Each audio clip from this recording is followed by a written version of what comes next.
It has been coming out lately with our Anglo neighbors across the pond, sort of neighbors, I guess, geographically speaking, but definitely contingent,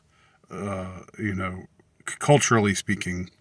The Anglo world, the English speaking world, the mother of the English speaking world in England. It's been coming out there that politicians back in 2020 and people in political cabinets and people on high were using fear, cultivated fear, in a disingenuous manner in order to drive the populace into compliance with the sort of mandates that they were pushing, the lockdown that they were pushing. It's called the Lockdown Files.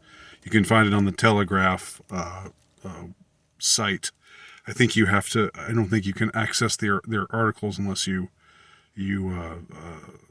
pay for them. But I think that they've put them out other places, and you can see it on YouTube. You can see it just elsewhere on the internet. Some of the stuff that they've put out, and it's good stuff. Don't get me wrong. I'm glad that it's coming out, and I'm sure that similar things were said over social media in England. The way that these people were communicating was through WhatsApp, and it's Matt Hancock who is getting the most flack because he seems to be the one who was the most. I'm ashamed to say I don't know his specific title. Maybe do a little research, guy. Come on. But somebody can tell me what his specific title is, and it doesn't really matter that much. He's the guy who I guess maybe was the health minister or something like that. He was the one who was the most in control of this entire campaign of fear, where they were intentionally flogging the public with he says at one point, we'll scare the pants off of them with this news. He actually says that. I mean, he's that transparent about it in these messages with his cronies. And of course, it calls to mind the fear is the mind reader. Not fear is the mind reader. Fear is the mind killer. From Dune, Frank Herbert's creation, that wonderful mantra that he has given to us via his fiction writing, and it really is true. Now, there is a place and a time for fear. Fear obviously has its uses, and the point of fear is to make us understand when there is a danger, and when there are dangers out there, and you see them and you understand them to be dangerous, then you make decisions concerning your continued existence, right?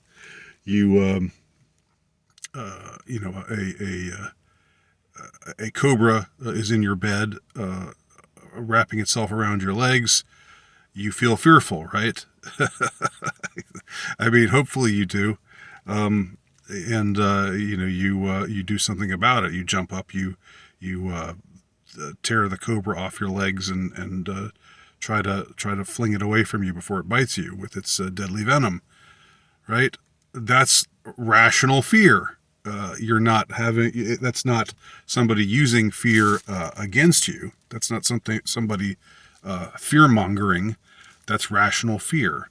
But what we see happening with, what we saw happening with the lockdown stuff, and then with the Baj stuff afterwards, and what we see happening with the people on high so many times, the ways in which they try to trick us into feeling fearful, irrationally fearful, so that they can assume power, so that they can do the things that they feel like doing, that they feel themselves to be justified in doing, which is to say, solidifying their power over the rest of us, whom they view as cattle, as sheep, as things to be used, as things to be discarded when our use is has dissipated. All of that is exposed by the lockdown files, and I think that's great. Don't get me wrong. I'm not gonna be one of the people who come up here and says it doesn't matter. It's all the same. Who cares? Everything's still terrible. Everything's still just as terrible as it was before. Any good news that you get, you should just spit it out, just because, and refuse to ingest it, and refuse to let it make you feel good in any way, because it's really meaningless and nonsense and blah blah blah. And I know that's sort of black pill mentality, which I do not have. Okay, and I'm at pains to demonstrate that I do not have that mentality. That I put that mentality at a distance from myself. But that said, I do want to make the remark that it seems kind of strange that this is coming out now, when it was known. This was all known. This has been known. I knew this. I knew this when it was happening. I knew this in March, April, May of 2000. You can go back. Well, you can't go back and see my videos from that time, because I was YouTube did me in. But if you were able to go back and see what I was actually, you can see what I wrote, the series of articles that I wrote called "The Lockdown is a PSYOP," which I have I've posted a few of them on my Substack page, but they're also up under lockdownpsyop.blogspot.com. I mean, I knew this crap back then. I'm no expert. I'm no, genius. But I knew it. If I knew it, then surely tons of people in the media who are way more powerful and influential than I am, surely they weren't blind to it. But for some reason, it's not coming out until now. I mean, we needed them to provide us with this information about this widespread tyranny and draconian pushing of draconian measures, and the dishonest way that it was being done, the blatant, shameless use of fear, the fear poaching, fear mongering that was done, not just in England, but here in the United States as well, and over much of the world.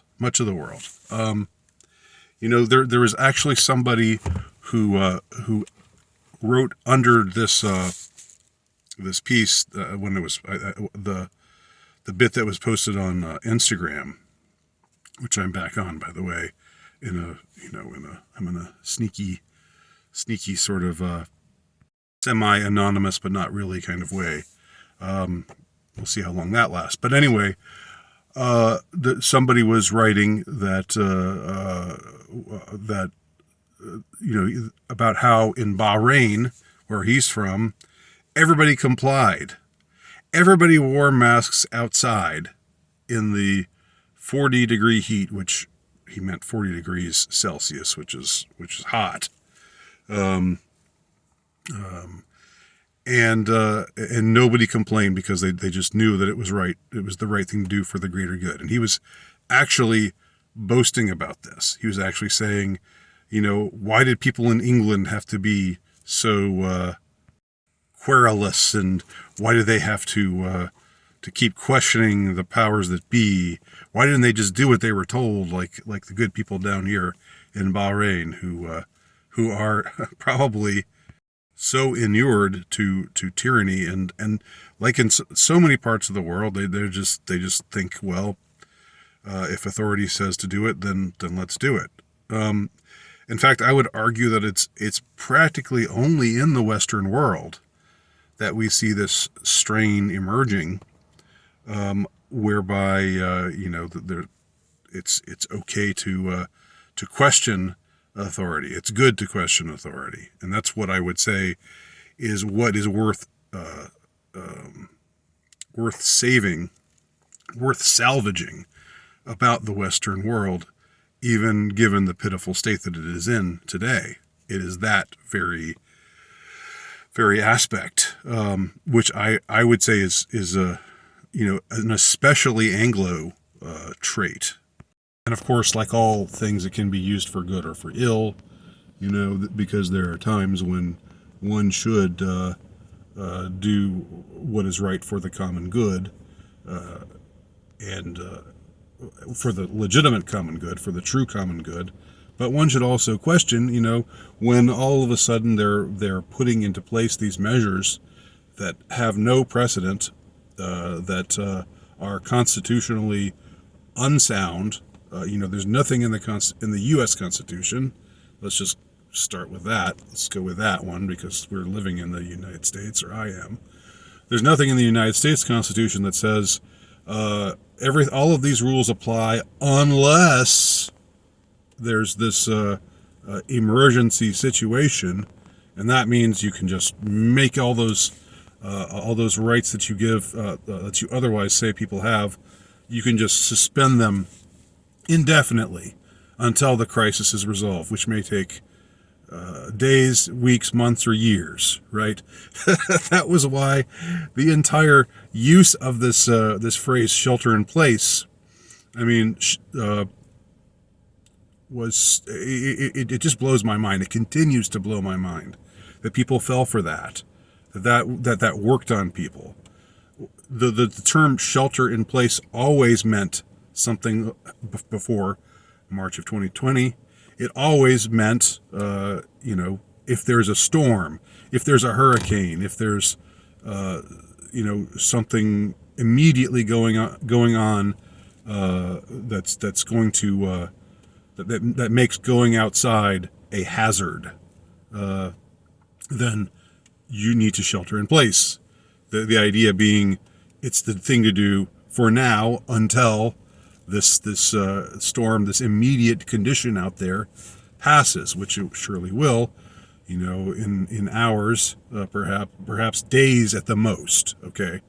But they shamelessly use this term "shelter in place," and they said to do it because of this threat that they were telling us we should be so fearful of, but which did not match the data.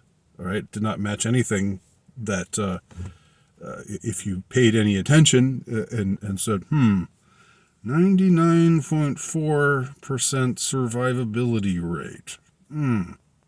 Is this really something to shelter in place about? Is this really something to shut down the world over? Is this really something to make people lose their businesses over? Is this really something to ruin people's lives over? No. I saw that in March, April, May of 2020. And, I'm glad these people at the Telegraph, these reporters at the Telegraph, are coming on board. Better late than never. And, I do think it's a good thing that it's coming out. But I think this is stuff that was, this is stuff that everybody knew. We should have known better, and we didn't. And I don't mean to sound superior or gloating, or I certainly don't mean to sound gloating, because I'm not gloating. I'm I'm really the fact that all of this happened still really angers me to no end, and has made me lose what little faith I had left in the goodness and the possible goodness and possible integrity, or the possible salvageability of our system, not of the West generally, right? In case you're saying I'm contradicting myself from a few minutes ago, I'm not. I'm not talking about the West generally. I'm talking about the current paradigm. that this could have been allowed to happen, this could have been allowed to take hold, is still really really beyond irksome. So anyway, I guess that's my main point here with regard to the Telegraph stuff, the lockdown files. This is good, but it would have been better 3 years ago, and y'all could have done it if you had, if you really were the Fourth Estate, if you really were, you lived up to your the thing that's supposed to apply to you, the moniker of comforting the afflicted and afflicting the comfortable.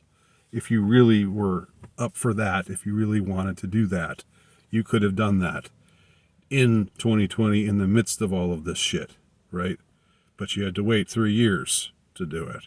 I'm glad you're doing it now, but again, better late than never in one sense. On the other hand, it just shows that they're not, the media is not, the mainstream media especially, is not going to be there to help you when you really need it, and you're going to ultimately have to rely on something else. You're going to have to rely on your gut instinct. You're going to have to rely on faith. You're going to have to rely on I don't know. You're on your own, unfortunately, in many ways. Unless you believe in God, in which case, I don't see how people get by without it. I don't see how people get by without faith. Okay, I would have killed myself a long, long time ago. Anyway, this is sort of all over the place. I apologize for that, but I did want to just respond to the Telegraph lockdown files, and these are my thoughts on it. Let me know yours below. Thanks for watching.